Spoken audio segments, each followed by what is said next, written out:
Sometimes the origin story of an iconic cocktail is as cloudy as a gathering storm. Tall tales, half-truths, wild claims of who invented what, where, and when. Other times, the what, where, and when is as clear as a bright Bermuda day. From barrels below decks, to the officers' quarters, to bars all over the world, this is the cocktail history of the Dark and Stormy. The Dark and Stormy has origins going back over 200 years. But first we have to know, what is a Dark and Stormy? This would be a great time for a cocktail expert. My name is Samantha Kasuga. I am one of the head bartenders at the Dead Rabbit in New York City. Aha! Tell us about the Dark and Stormy. A very classic cocktail that I'm sure we've all heard of. It's up there with the old-fashioned, the martini, and it's just a really simple highball style drink that we all enjoy. You have ginger beer, topped off with Gosling's Black Seal rum, and the optional lime wedge. So the original cocktail itself has a specific rum. Feels like there's quite a story behind that. I am Malcolm Gosling Jr. I'm a part of the 8th generation of Gosling's rum from Bermuda. We always get lucky with just the right experts. All right, so today the Dark and Stormy is the official drink of Bermuda and of sailors and boaters all over the world. But its story begins back in 1806 with a bit of a sailing mishap. The story of how James Gosling got to Bermuda was a complete accident. James Gosling's father, William Gosling, actually owned a wines and spirits shop in London, England, and he wanted to expand to the New World. So he chartered a boat called the Mercury for 90 days and stocked it with 10,000 pounds sterling worth of wines and spirits, which back in 1806 is a ton of booze.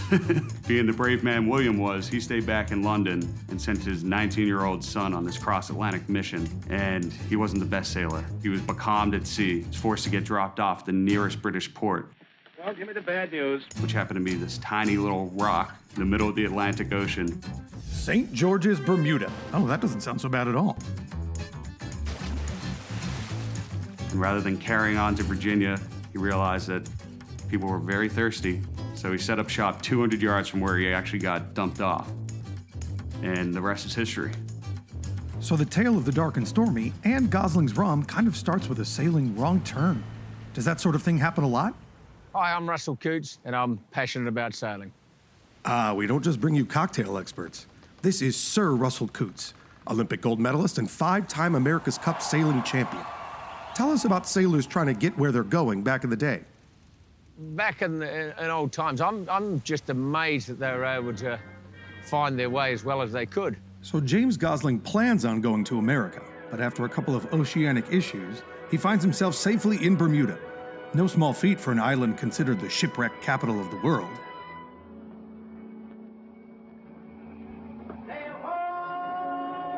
There's always been that mystique about the navigational hazards around Bermuda, in and around, and for those that have visited the island, there's some navigational hazards in the evening as well. Oh, I see what you did there.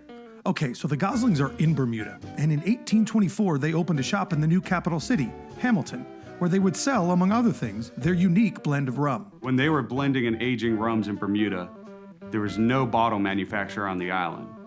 You would have to bring your own bottle into our liquor store and we'd fill it for you right out of our barrel. The most popular rum on the island at the time was a blend called Old Rum, and that always got black wax on the bottle. So locals just became accustomed for asking for the bottle with the black seal. It wasn't until my great uncle Goose Gosling actually illustrated the barrel juggling seal on the label as just a play on words.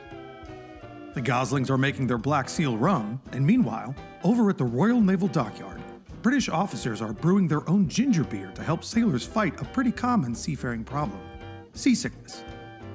So the Goslings have rum, and the British Navy has ginger beer. And it took the locals no time at all to figure out that their ginger beer goes really well with our rum. And so black rum and ginger beer became the most popular drink on the island very quickly.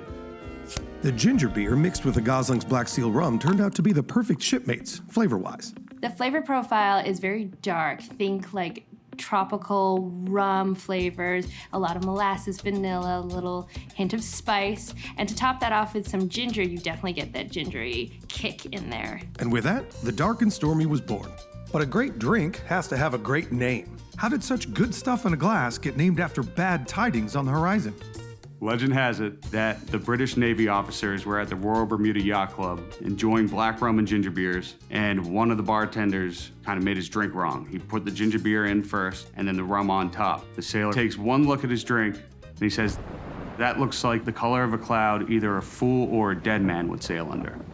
Followed by "Barkeep, I'll take another dark and stormy." I hope he got one on the house. Sailors are understandably a little obsessed with the weather. I think reading the weather's a critical part of sailing. You have to have respect for the wind and the water. So it became the official drink of sailors and boaters all over the world. But it's not just them enjoying a dark and stormy. The dark and stormy is definitely a crowd pleaser. In Bermuda, it tastes delicious when you're sitting on the pink beaches. Obviously still very relevant at yacht clubs. You could go to ski mountains all over the US and people are having that at après ski parties, cocktail bar in Manhattan. You can find it everywhere. Is really enjoyed by all walks of life and is very readily available in most bars. The dark and stormy is everywhere, but the recipe is actually trademarked, right? We trademarked the cocktail in 1980. When you order a dark and stormy anywhere outside of Bermuda, we want to ensure you that you're getting exactly what you ordered. So, there are many tasty ways to mix rum and ginger beer, but it's just not a dark and stormy unless you're using the Gosling's Black Seal rum. Oh, and if you need some supplies, I might just know who you could hit up. One year, the Goslings decided to hand out the weight in rum to the skipper that won.